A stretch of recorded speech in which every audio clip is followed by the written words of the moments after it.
Nós temos um isolamento enorme neste país e as pessoas quase todas estão fechadas sobre seus aparelhos, estão fechadas sobre aquilo que estão lendo e vendo, estão mais olhando suas telas do que outras pessoas. Há um individualismo enorme, crescente, há um individualismo que nos domina nesse momento, sem sombra de dúvida. E primeiro conselho que eu dou a vocês: olhem para o rosto das pessoas, olhem para o rosto dos clientes, olhem para o rosto de quem está comprando, porque o rosto humano é um livro poderoso que traduz tudo. O rosto humano lhe diz: eu estou adorando, eu estou detestando, eu estou entediado, eu estou entusiasmado. Comecem a olhar para o rosto, comecem a mandar menos emojis e emoticons pelo celular e comecem mais a olhar para o rosto humano, que traduz tudo que você precisa saber. Chego a sugerir ousadamente que vocês olhem para o rosto das pessoas da própria família, que conversem com maridos e mulheres. Olha a minha ousadia. Que olhem para essas pessoas, que vocês passem a avaliar valores, emoções, sentimentos, que vocês passem a pensar claramente em cada indivíduo único. Essa é uma das grandes chaves do sucesso. Eu tinha um erro, eu tinha um defeito como profissional, e eu vivia no compromisso seguinte, eu vivia no momento seguinte. Isso é um defeito. Vivam no momento que vocês estão. Ao entrarem para conversar alguém, ao tentar uma venda, ao ler um livro, ao namorar, ao conversar com seu filho, ao fazer qualquer coisa importante na sua vida, entre inteiramente naquilo. Não fique pensando o que vem depois. Faça daquela experiência única, e que a pessoa que está com você não entenda e não sinta, em hipótese alguma, que ela é um obstáculo ao seu horário, que ela é um obstáculo à sua realização. Entreguem-se a isso. Quais são os meus valores? De novo, parece uma pergunta estranha, mas é uma das perguntas mais importantes que nós temos. Qual é o seu valor? Qual é o seu valor principal? Qual o seu valor auxiliar? Que faz você se emocionar? O que move seu coração? O que impulsiona seu despertar? Quais as ideias que você tem mais fortes pela manhã? Em que você dorme pensando em quem? Estes são seus valores. Decidiu que seus valores são família, dinheiro, um equilíbrio entre os dois? Decidiu que seus valores são viagens, família, dinheiro, um equilíbrio entre os três? Perfeito. Definido o valor, procure este valor obsessivamente, sem cessar em nenhum momento. Há mais de 40 anos, quando eu estava estudando línguas inclusive, eu ouvi várias pessoas dizendo sempre que era muito esforço. Quando eu fiz a faculdade, evitei excesso de festas, evitei coisas, foquei no que eu queria. Eu estou aqui para estudar, eu estou aqui para estudar muito. Depois continuei estudando e fiz mestrado e doutorado, fui morar fora, aprendi línguas e sempre mirando no meu valor. Meu valor é ser um profissional de excelência, e não apenas excelência média, de grande excelência. Desde o início, eu mirei na ideia que eu quero ser Alexandre o Grande, não Alexandre o Médio, nem o Pequeno. Não quero ser médio, não quero ser a pessoa legalzinha. Por incrível que pareça, e até vaidoso que possa parecer a vocês, mas isso foi um lema de vida. Desde muito cedo eu disse: eu quero ser, se não o melhor, um dos melhores professores do Brasil. Um valor alto, vaidoso. Só que eu aprendi que mirando alto, às vezes a gente consegue um pouco menos. Se você mirar baixo, você consegue ainda menos. Mirem alto. Não tente ser o melhor vendedor do condomínio, é muito pouco. Não tente ser a melhor pessoa da rua, é muito pouco. Mirem alto e busquem isso. Eu quero ser o melhor vendedor do Brasil. Simplesmente isso. Se alguém acha que não pode, ache os instrumentos para poder. E aí um outro conselho importante: querem saber quando está dando certo? Querem saber quando o projeto de vida de vocês acertou no valor? são aqueles semi-amigos. Semi-amigo é o inimigo que lhe abraça. Eu não controlo tudo, mas aquilo que eu controlo, e é bastante, eu sou sócio majoritário da minha existência, e para isso eu preciso de equilíbrio. Equilíbrio é fácil perceber quando está faltando. Se vocês não trabalharem, perderão a família. Se vocês só trabalharem, perderão a família também. Equilíbrio é um diálogo constante. Estou cuidando do meu corpo é funcional, o corpo tem que ser funcional. Eu tenho que sair do sofá sem auxílio de muitas pessoas. Eu tenho que ser capaz de subir uma escada sem tenda de oxigênio. O corpo tem que ser funcional até a idade que ele é funcional. Ou seja, equilíbrio é aquilo que nós estamos em plena crise. Estamos em plena crise. Só que há pessoas neste ano de crise que perderam. Outras se mantiveram e outras prosperaram. Então não é a crise que faz diferença, é a sua reação diante dela. A crise veio para todos os 206 milhões de brasileiros. Há pessoas que afundaram, há pessoas que mantiveram o que tinham, e há pessoas que hoje estão melhores do que estavam há algum tempo. É claro que hoje, no momento da crise, eu vou dar uma pista histórica importante.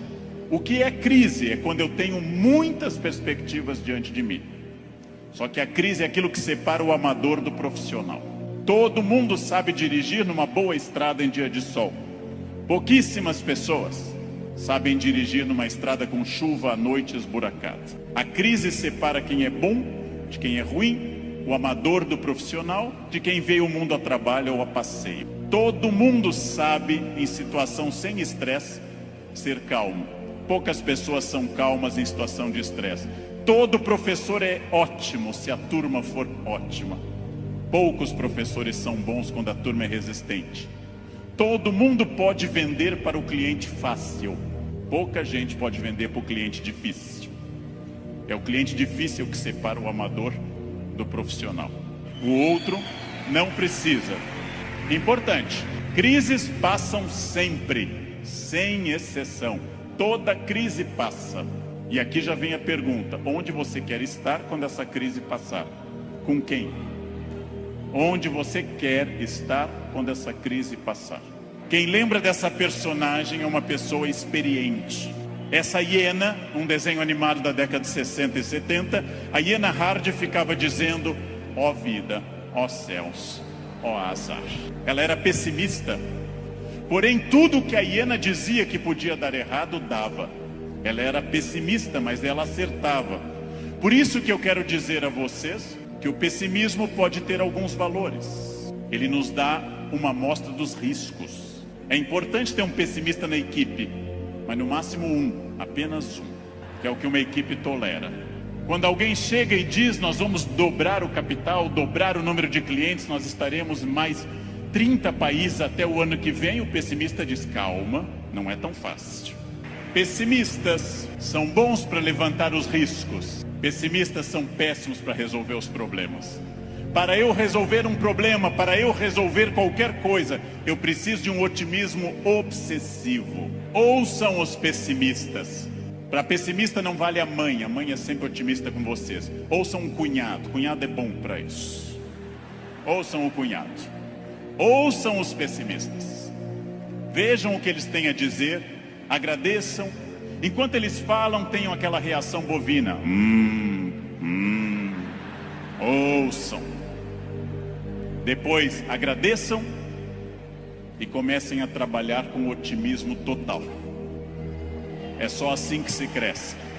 É só assim que se consegue alguma coisa. Quem tiver mais método, quem for mais otimista, quem for mais metódico, não sabe o que vai enfrentar, mas estará melhor do que quem não fizer isso. Pergunta óbvia: onde você quer estar o ano que vem? Eu não sei o ano que vem. O futuro é sempre nebuloso. Se vocês pensarem em futuro como estratégia, entenderão que sim, o futuro é absolutamente imprevisível. Mas quanto mais estratégia eu tiver, mais eu vou controlar. A chuva vai vir para todos. Quem souber nadar melhor vai sobreviver. Esse é um dado óbvio. Bem, mas eu erro bastante.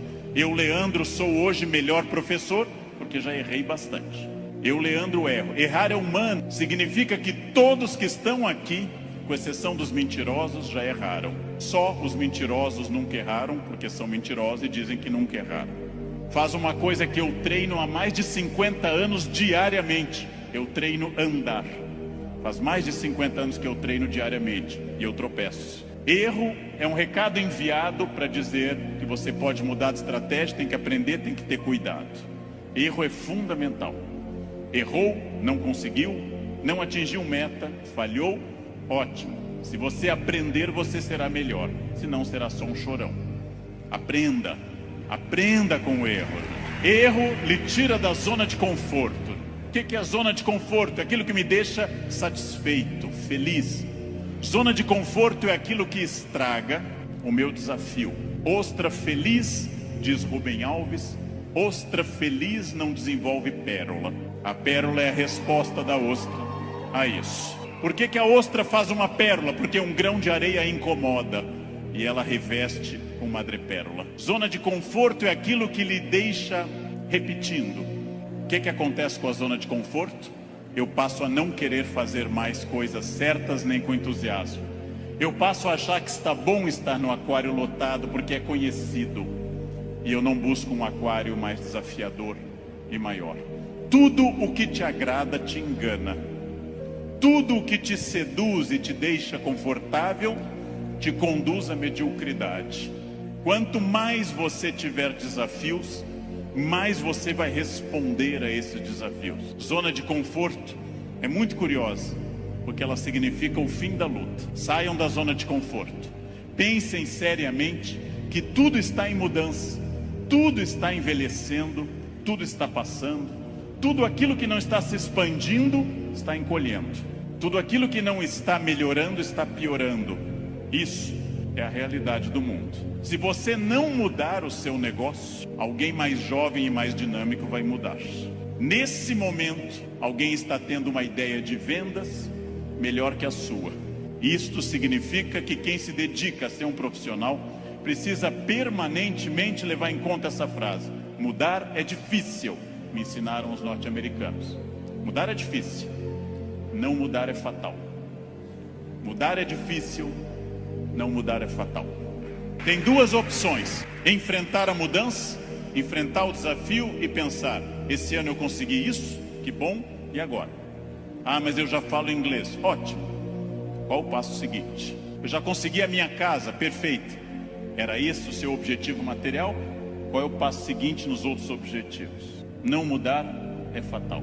A ideia de você se aperfeiçoar é você refletir sobre essas ações permanentemente, para sempre, inclusive.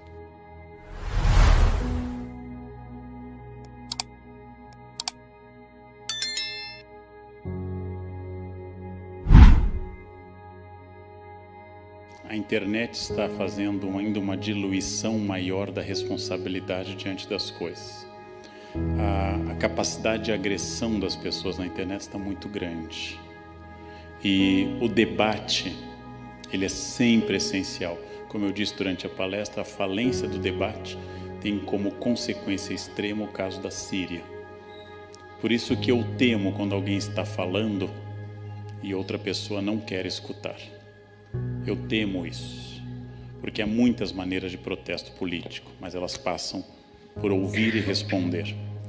Alguém que fotografa um almoxarifado no qual trabalha e reclama, em primeiro lugar, transmite a sensação de quebra de confiança da empresa, mas transmite a sensação de que ele não tem nada a ver com aquilo, que ele é uma peça num sistema.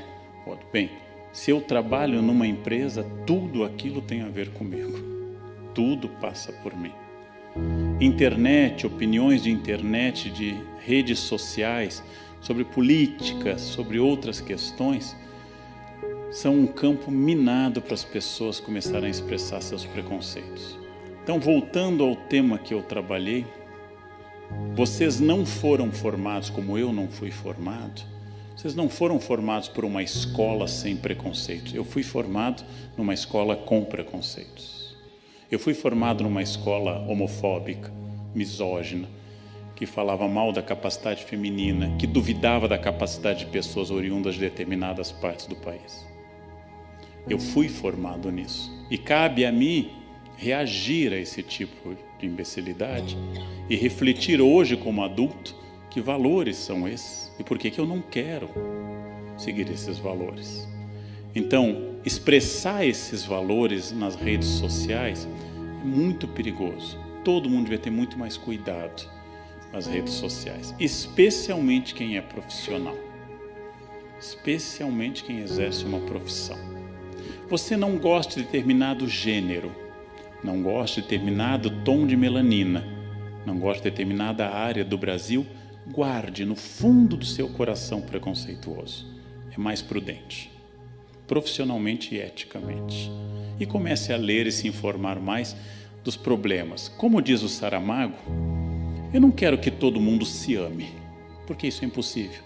Quero que no máximo se respeitem. Já é bastante. Já é bastante. Então, esta é uma questão, como uma atriz do Rio de Janeiro disse há pouco, eu não sou obrigada a gostar de gente gorda. Claro que não é. Isso fala de uma série de traumas a resolver com o seu psicólogo. Porém, eu sou obrigado a não expressar esse tipo de questão. Eu sou obrigado a não dizer ao mundo que eu tenho um modelo e que o mundo deve se adaptar a este modelo. Eu não devo expor assim a minha dor ao mundo. Todo preconceito expõe uma dor e um medo. Todo agressor é alguém que tem medo profundo de alguma coisa. Todo choque com isso é um choque de eu tentar superar a minha dor. A virtude pode se transformar num defeito. Quando, por exemplo, eu passo a me orgulhar de que sou um marido honesto e fiel, e a esposa passa a se orgulhar que é honesta e fiel, e passa a criticar aquelas que não são honestas e fiéis, a pessoa transformou uma virtude num ponto de vaidade. Eu, ao fazer um café filosófico, citei a história de Santo Antão, porque a virtude pode se transformar num defeito.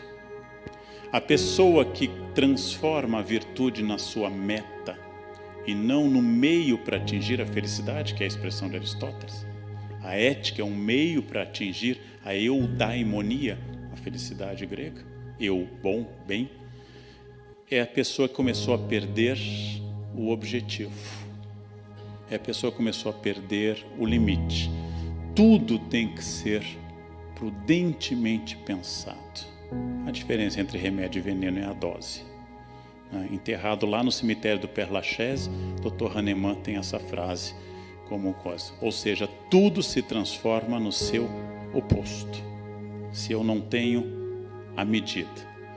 Eu aprendi valores que vêm de uma cultura de imigrantes. Acordar cedo, trabalhar, cuidar um pouco do espaço do outro. Não eram fruto de uma reflexão e nem de uma convicção. À medida que eu fui envelhecendo, eu fui percebendo que alguns desses valores eram de fato valores. Outros eram apenas obsessão. Então, a racionalidade vai transformando aqueles valores obtidos por osmose em valores obtidos agora por reflexão. E eu incorporei vários destes valores. Mas, de novo, eu não sou um poço de ética. Eu permanentemente preciso corrigir questões. Quando eu dou um curso de capacitação para professores, a primeira coisa que eu falo para eles é uma lista das coisas erradas que eu já fiz como professor. Para que eles entendam que não está ali um ser iluminado falando, mas alguém que hoje erra menos, porque eu já errei muito. Que este é o bom. Eu tenho um lema na minha vida, não tropeçar 2 vezes na mesma pedra. Ou seja, não cometer o mesmo erro. Nunca voltar a um hotel fazenda, por exemplo. Nunca. Só uma vez. Só uma vez. Depois pronto, já foi taticado. Não voltar a uma estação de águas termais nunca. Nunca mais. A gente só comete o erro uma vez. A ideia de você se aperfeiçoar é você refletir sobre essas ações. Permanentemente. Para sempre, inclusive. A grande questão é como é que eu posso dizer a quem detém o poder sobre o meu CPF que aquilo é errado. Há várias maneiras. A que eu mais gosto, que eu acho genial, é a maneira feminina. Fazer ele achar que a ideia é dele. Essa habilidade feminina é a mais notável de todos. Você que sabe bem, você que manda, né? Você que decide e vai conduzindo lentamente para aquilo que quer. Ai, amor, você quer ir para Campos do Jordão ou vamos para Bertioga? Ah, vamos para Bertioga. Ai, que bom, vamos sair cedo, porque a gente ficou 7 horas na estrada na semana passada, né? Vamos sair bem cedo. Você viu, né? Faltou água e a violência em Bertioga. Mas o que você quer, você é o homem, você manda. Eu já vou, vamos sair bem cedo, porque vai ser um inferno aí, tá, né? Aí você diz, não, eu acho que talvez seja melhor ir agora a Campos do Jordão. Não, é o que você quer mesmo? Essa é uma habilidade que leva os casamentos a bodas de ouro. Ela é feminina. Os homens são imbecis e enfrentam. A mulher concorda e faz do jeito que ela quer. Eu acho isso admirável, né? É admirável. Eu disse ontem no jornal, nós precisamos de mais mulheres na política, mas governando como mulheres e não governando como homens. Zélia Cardoso de Mello foi uma ministra fazenda, mas governou como homem. Foi a mesma idiotice que todos os homens que vieram antes dela e depois fizeram também. Precisamos de mulheres que façam mais negociação, que ouçam mais. Isso é uma virtude feminina. Então, como negociar? Eu já trabalhei em escolas com métodos errados. Eu já trabalhei em escolas que eu tinha que fazer o que não acreditava. Já tive que engolir coisas erradas porque eu precisava do emprego. Bom, esse é um dos limites. Quem bate num muro, quando ele é sólido, quebra a cabeça. Se ninguém bater, o muro nunca vai cair. Mas o primeiro que bate é Joana d'Arc.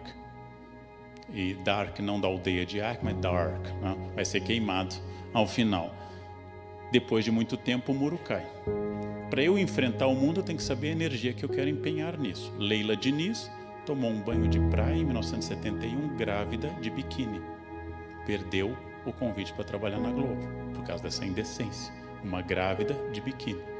Depois dela, todas as grávidas puderam, porque os mais jovens não sabem, mas as grávidas tinham uma cortininha, era um maiô e tinha uma cortininha na frente, era fascinante, né? Tinha um palco, tinha uma cortina na frente. Quando eu era criança, mulher casada andava só de maiô preto na praia. Bem, Leila Diniz abriu o caminho, mas pagou um preço por isso. Perdeu o seu convite para trabalhar na Globo. Então, há sempre um preço a pagar. Que preço eu quero pagar? Que preço? E por fim, eu não consigo tolerar aquilo e continua sendo assim, resta trocar de emprego. Naturalmente todos louvam a ética, isso é muito importante. Como diz tanto a Epístola a Tiago como Santo Agostinho, o demônio crê em Deus. O demônio nunca é ateu, porque ele sabe quem o jogou lá. O demônio tem uma profunda fé, maior que a média das pessoas. O demônio é o único que nunca duvida da existência de Deus. Nós não podemos julgar o clero por causa de alguns padres pedófilos. Não podemos julgar pastores por causa de alguns interessados apenas no dízimo. Nós não podemos julgar o amor de um pai por uma filha a partir do caso Nardoni. Nós precisamos avaliar um pouquinho mais seriamente, mas lembrando que o demônio crê em Deus. Satanás tem uma fé profunda em Deus. Só para usar essa metáfora de Santo Agostinho também na Epístola de Tiago.